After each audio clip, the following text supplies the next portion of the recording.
Lately, I've been hearing a lot of channels have this discussion on the GSR or gold to silver ratio. And today I want to talk about what that is and whether or not I think there is a actual viable strategy of turning this into this or this into this. So let's get into it.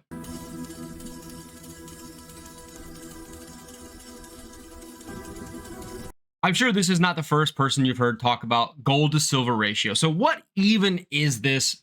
Before we get too deep in, we got to make sure we have a couple things to understand. And then I'm going to go through sort of a hypothetical scenario where we can take historical data and determine where this strategy of trading the GSR, converting gold into silver, could have been applicable and whether or not it would have yielded any sort of fruits over time.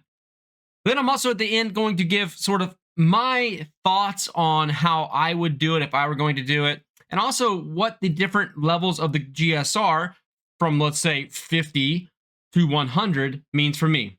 And quite simply, you take gold and you divide it by silver, the spot prices, you get the gold to silver ratio, which today is just a little bit above $80. Now, I guess the true question for anybody out there watching is, at the end of the day, would you be willing to take 1 ounce of gold and convert it into, let's say, 100 ounces of silver? Or in the inverse, would you be willing to take, say, 60 or 50 ounces of silver and convert it into 1 ounce of gold if the GSR were leaning in that direction? So I want to go into some historical charts, break it down, do the hypothetical, and determine if this actually is a viable strategy for those stackers out there that want to sort of get the maximum potential value out of all of their stack. Let's switch over to the charts here. All right, we've got the gold to silver ratios up here. The historical data since 1920. Now, obviously, if we're looking at this, realistically, nothing matters until 1974. I often hear people talk about how the GSR, historical average is around 30 to 40, or even some people go all the way back in the yesteryear where it was in the 14s. The reality of any kind of market, this ratio does not matter unless we are in an open and free tradable market. And due to legislation making it illegal to own gold, right, from 1933 to 1974, this chart doesn't matter to me on the left side pre-1974, because you need the United States populace to be able to legally purchase and trade and have a free and open market for these ratios to actually have legitimacy. So for me, I would start looking here at 1974, and you can notice that once you start going into 1974, we're in this kind of continual upward trend of the GSR, which is interesting to me, right? You would think that if we're going to be following historical averages, that this trend line would not be growing. It would just be going parallel in a channel, let's say, 80 to 30, 80 to 30, back and forth. But however, as you can see, we kind of get higher peaks and we're getting higher valleys, which kind of indicates that the GSR naturally over time is increasing. Okay.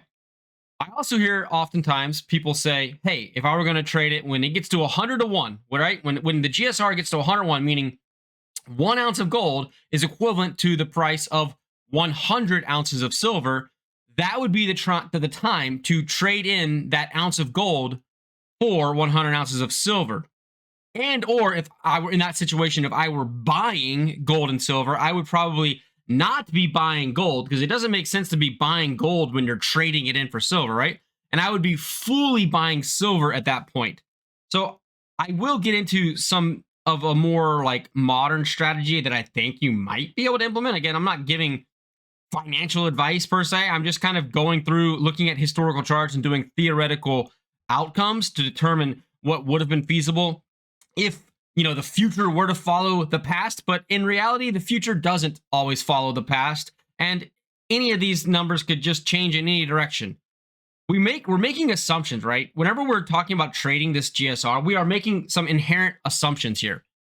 We're looking at this and we're going, okay, there's only a few scenarios that are possible if we are at 100 to 1 gold to silver ratio. And in our mind, we're making this assumption that, oh, we're always going to revert back to the mean, right? We're always going to try to go down towards that trend line, and these peaks will always collapse back down. Let's say the average right now is like 60, right? In our mind, we're trying to convince ourselves that if it's too low, like say down here in April 26, 2011, when it was $32, right? When it's too low, in our mind, we're saying, okay, it should be pulling back up because this is unnatural, right? There's some natural force or some real measurable difference that we should be able to calculate and predict and depend on happening again. We're kind of, maybe foolish in a way. I don't know, but we're dreamers and believers, right? It could, for all we know, drop down to 10 and stay there for the next 100 years. We really don't know. But the outcomes are this, right? Let's say the gold to silver ratio is 100 to 1. Okay. This could either mean, right? This could mean that gold is fairly priced and silver is significantly underpriced. Therefore, we would expect silver to increase in valuation, and that would theoretically drop the GSR from 100, let's say, down to 90, down to 80, as silver increased in value. That's one scenario, right? There's another scenario where maybe gold is overpriced and gold simply comes down in price while silver remains steady. There's obviously the combination of that, where silver increases while gold comes down, and those ratios narrow. And the inverse of all this can be true as well. In fact, it could also be true that they both can go up more, and silver just simply goes up at a higher percentage than gold goes up, reducing the gold to silver ratio. With the basis, though, is that you believe in your heart that when the GSR is a high number, that you're really thinking that this is the opportunity for me to convert gold to silver and or purchase more silver than I would be gold. And when it's a low number, this idea is that I should be converting my silver to gold. And if I'm doing purchases, I would be purchasing heavier on gold and maybe no silver. That's pretty basic stuff, right? So let's do this. Let's throw out this like hypothetical situation where we're going to actually sort of trade on the GSR. And we're going to have fun. We're going to just take the 95. We're going to do one theoretical model here with the $95 convert gold to silver point. And let's just say, I don't know, $50 convert silver to gold point. Okay. And we're also going to, like if anybody likes the Witcher out there, flip a coin to your Witcher or whatever. We're going to flip a couple coins to our dealer. So anytime we make a trade, right, we're going to just assume that our dealer's going to want 2 silver ounces. Okay, that's their amount that they will require for us to do that trade. You can consider that the spot conversions or the dealer fee, whatever you want. But every time we make a trade, either into gold or into silver, we're going to toss 2 ounces to our dealer as a thank you for doing the trade for us. So let's just take a look at what this would look like. So let's say we're in 1930. I know we're illegally owning gold. That's fine. We don't care. We never reported it anyway. It got lost on a shipwreck, and it was paid for with cash. It doesn't exist on the book. So we had this ounce of gold, and we had some shady dealer out there who was working like in prohibition days, with sleepeasies and stuff. And we walked in, and it became 1940. So in 1940, we decided that we liked that ratio here, and we are going to take that 1 ounce of gold and we're going to convert it into 100 ounces of silver, and we're going to flip 2 to our dealer, right? So now what we're going to do is we're going to have 0 ounces of gold. We're going to end up with 98 ounces of silver because we flipped 2 to our dealer, and there's no difference right now. Right now, there's no difference. We're not buying anything. In this situation, if I were buying like every month or so, or every week or whatever it is, I would be buying basically 100% silver and 0% gold. So let's just kind of signify that, right? So that's what we're purchasing. 1940s have rolled through. We've converted our gold to silver. And what we've told ourselves in our mind is we're going to wait till it's 50, right? We're going to wait till the GSR is 50, and then we're going to buy it back. So then we hop back over here, okay? And we're waiting for this 50 line. It's like right here. So I could draw on this if I wanted to.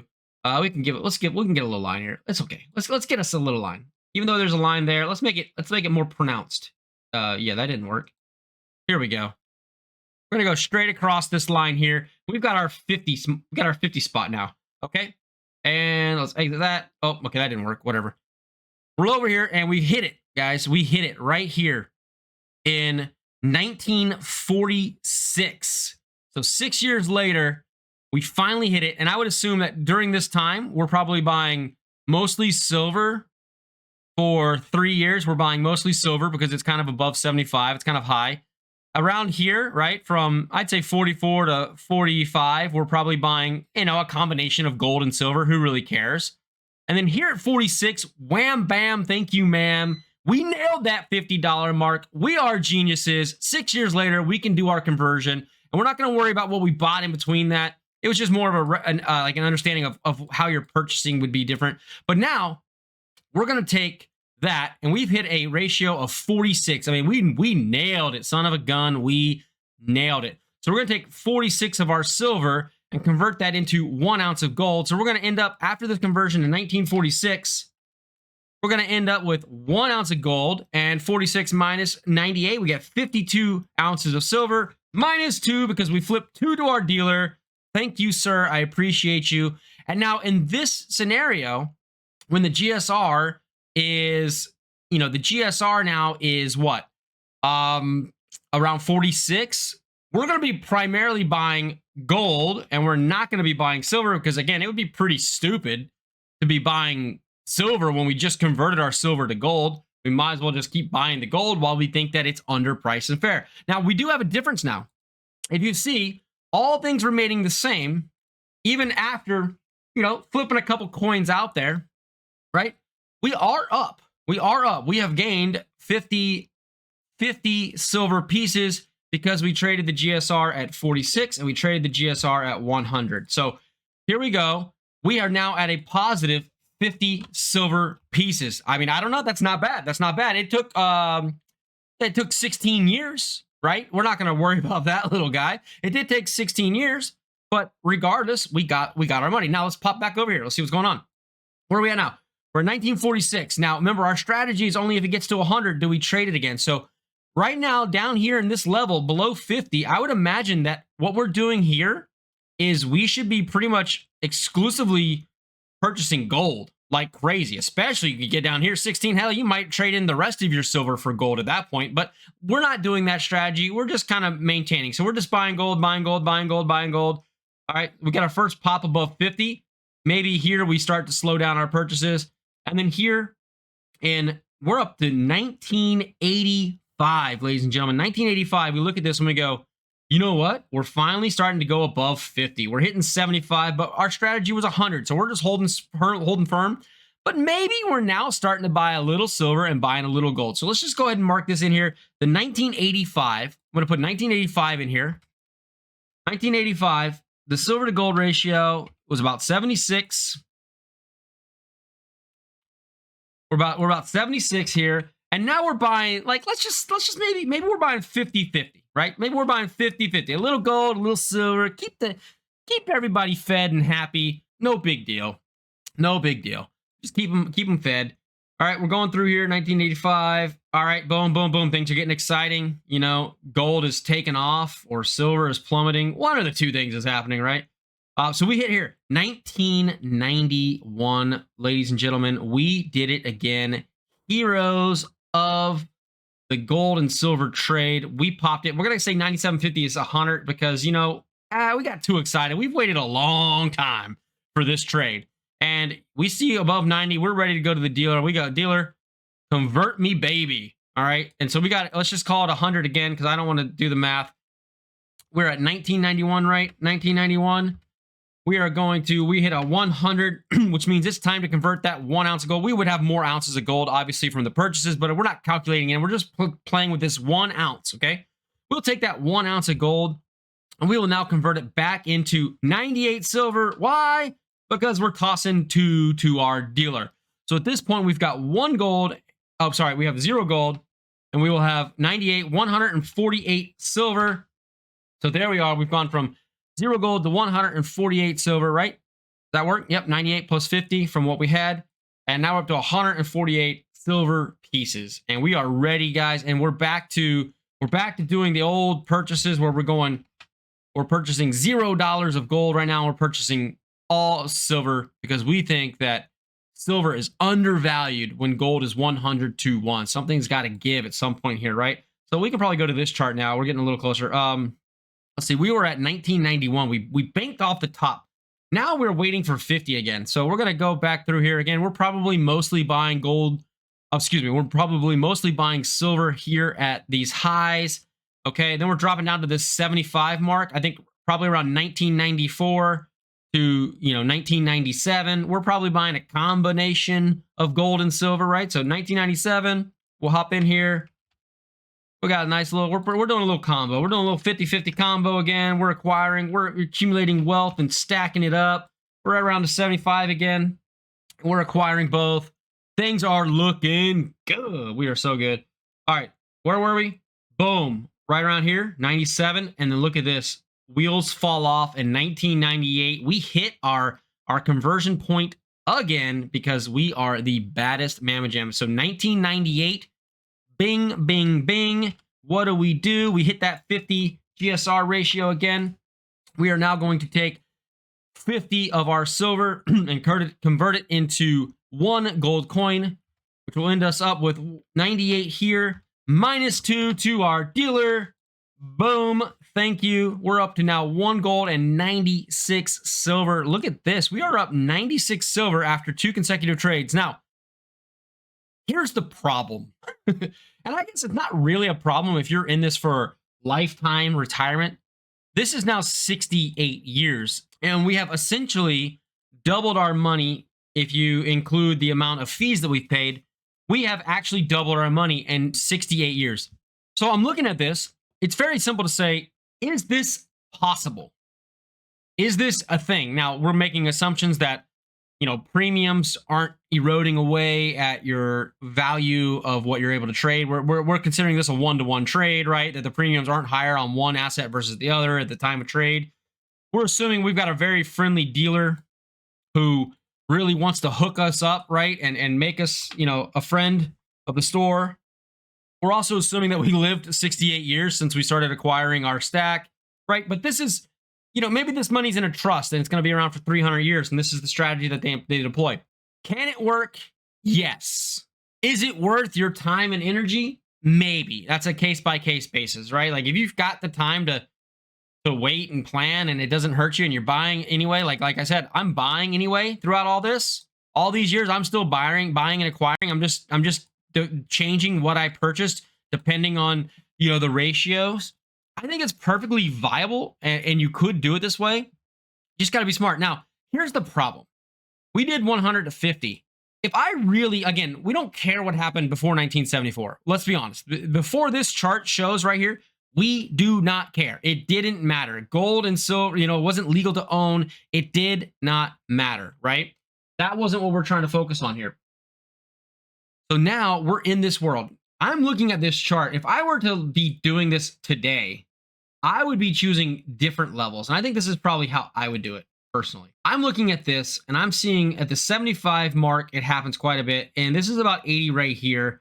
80 happens quite a bit. So I would say, let's do this line right here. About, I think, can't tell straight or not, but it's straight. It's straight enough for government work. You know what I mean? Straight enough for government work. We'll take those. We'll take about 80 line mark, and we can see that we peaked, in 1995. We peaked in what's about 2003. We peaked in about 2008 or 9. We did it again in 2016 or so. We obviously did again. The problem is we're not getting lower, right? So we have to get low enough. So if I'm looking for a place to go low, where I would feel comfortable pulling the trigger on the downward trend, I would probably say, 50, 60, somewhere there is 55. Let's say 55. You still don't have that many. So if this was your strategy, we're looking at very few opportunities to, okay, so let's say we traded positively there and negatively there. Positively there, maybe negatively there. Positive there, negative there. Positive there, and we haven't been able to offload right from the high. So we're just, at this point, we're probably just primarily accumulating silver in this whole cross section up here, right? We're primarily getting silver, and when we're down here, we're primarily getting gold.